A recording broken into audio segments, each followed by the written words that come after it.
बुद्ध की शिक्षाएं जीवन के गहन सत्य और परिस्थितियों के अनुरूप हैं। यह कहानी इस बात पर आधारित है कि जब सब कुछ आपका साथ छोड़ देता है तब आपको किस प्रकार के मानसिक और आध्यात्मिक दृष्टिकोण अपनाने चाहिए। इस कहानी में हम बुद्ध की एक प्रसिद्ध घटना के माध्यम से यह जानेंगे कि किस प्रकार व्यक्ति को कठिनाइयों का सामना करते समय अपने भीतर की शांति और आत्मसम्मान को बनाए रखना चाहिए। परिचय। किसी भी व्यक्ति के जीवन में ऐसे पल आते हैं जब उसे लगता है कि पूरी दुनिया उसके खिलाफ हो गई है। लोग दूर हो जाते हैं, प्रियजन साथ छोड़ देते हैं और परिस्थितियां इतनी कठिन हो जाती हैं कि मनुष्य निराशा के गर्त में डूब जाता है। इस स्थिति में क्या करना चाहिए? यही प्रश्न आज के समय में भी उतना ही प्रासंगिक है जितना बुद्ध के समय था। बुद्ध ने अपने जीवन में इस प्रकार की कई चुनौतियों का सामना किया और अपने अनुभवों और ज्ञान के माध्यम से लोगों को दिशा दिखाई। कहानी की पृष्ठभूमि। बुद्ध का जीवन स्वयं कठिनाइयों से भरा हुआ था।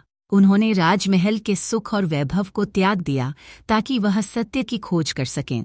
कई वर्षों की तपस्या और साधना के बाद उन्हें ज्ञान की प्राप्ति हुई। इसके बाद उन्होंने लोगों को अपने अनुभवों और ज्ञान का उपदेश देना प्रारंभ किया। बुद्ध की शिक्षाएं समय और स्थान से परे हैं और उनकी शिक्षाएं बताती हैं कि जब सब कुछ छूट जाए तो हमें किस प्रकार अपने आप को संभालना चाहिए। बुद्ध और किसान की कहानी। यह घटना उस समय की है जब बुद्ध एक गांव से गुजर रहे थे। उस गांव में एक निर्धन किसान रहता था जो अपनी कठिन परिस्थितियों से बहुत परेशान था। उसकी फसल नष्ट हो गई थी, परिवार में कलह थी और उसके सभी मित्र और पड़ोसी भी उसे दूर कर चुके थे। उसे ऐसा लगने लगा था कि उसका जीवन पूरी तरह से नष्ट हो गया है और अब उसके पास कोई रास्ता नहीं बचा है। एक दिन उसने बुद्ध के प्रवचन के बारे में सुना और वह उनके पास सहायता मांगने के लिए पहुंचा। किसान ने बुद्ध से कहा, भगवान, मेरे जीवन में इतनी समस्याएं हैं कि मैं अब और सहन नहीं कर सकता।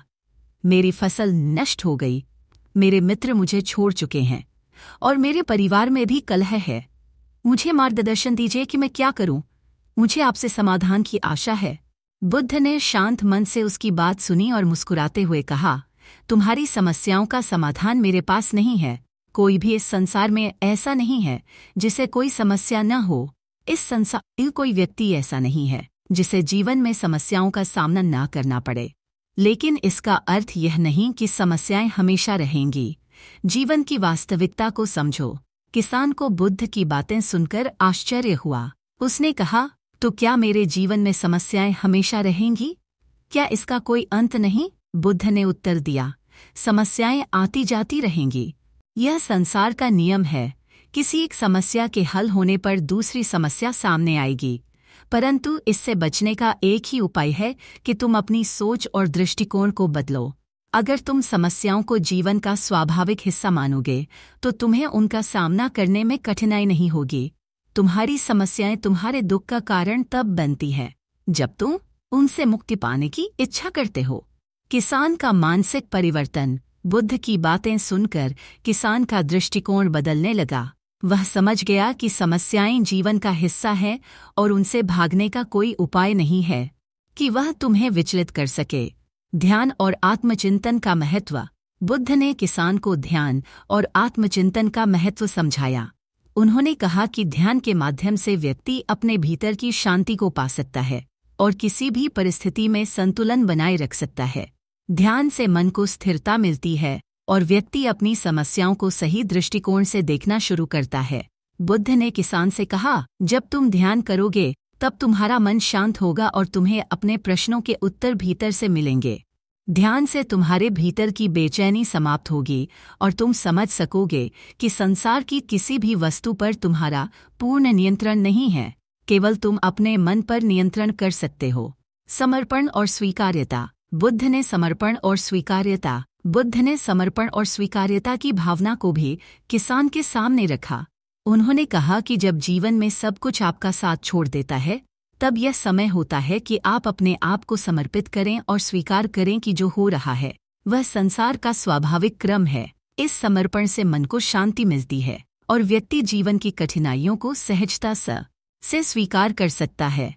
बुद्ध ने कहा, समर्पण का अर्थ यह नहीं है कि तुम प्रयास करना बंद कर दो, इसका अर्थ यह है कि तुम अपनी स्थिति को स्वीकार करते हुए अपने भीतर की शक्ति को पहचानो। जब तुम अपने भीतर की शक्ति का अनुभव करोगे, तब तुम्हें बाहरी परिस्थितियां कमजोर नहीं कर पाएंगी। किसान की नई दिशा। बुद्ध के उपदेश से किसान के जीवन में एक नई रोशनी आ गई। वह समझ गया कि समस्याएं जीवन का हिस्सा हैं और उनसे भागने का कोई उपाय नहीं है। उसे यह भी समझ आया कि उसकी असली ताकत उसके भीतर है और उसे अपने मन की शांति पर ध्यान देना चाहिए। किसान ने बुद्ध की शिक्षाओं के अनुसार ध्यान और आत्मचिंतन करना शुरू किया। धीरे धीरे उसका दृष्टिकोण बदलने लगा और उसने अपने जीवन की कठिनाइयों को एक नई दृष्टि से देखना शुरू किया। अब वह अपने आप को परिस्थितियों का शिकार नहीं मानता था, बल्कि उसने यह समझ लिया था कि वह अपनी परिस्थितियों को बदलने की शक्ति रखता है और यह शक्ति उसके अपने भीतर ही है। निष्कर्ष, यह कहानी हमें यह सिखाती है कि जब जीवन में सब कुछ साथ छोड़ दे, तब हमें निराश होने की बजाय अपने भीतर की शांति और संतुलन को बनाए रखना चाहिए। बुद्ध की शिक्षाएं बताती हैं कि समस्याएं जीवन का स्वाभाविक हिस्सा हैं और उनसे भागने का कोई उपाय नहीं है। केवल हमारा दृष्टिकोण और मानसिक स्थिति ही हमें सच्ची शांति और सुख की ओर ले जा सकते हैं। जब हम अपने भीतर की शक्ति को पहचानते हैं और जीवन को उसकी वास्तविकता के साथ स्वीकार करते हैं, तब कोई भी परिस्थिति हमें कमजोर नहीं कर सकती। बुद्ध की यह कहानी आज भी प्रासंगिक है और हमें यह याद दिलाती है कि कठिनाइयों में भी हमें धैर्य, आत्मचिंतन और स्वीकार्यता के साथ आगे बढ़ना चाहिए।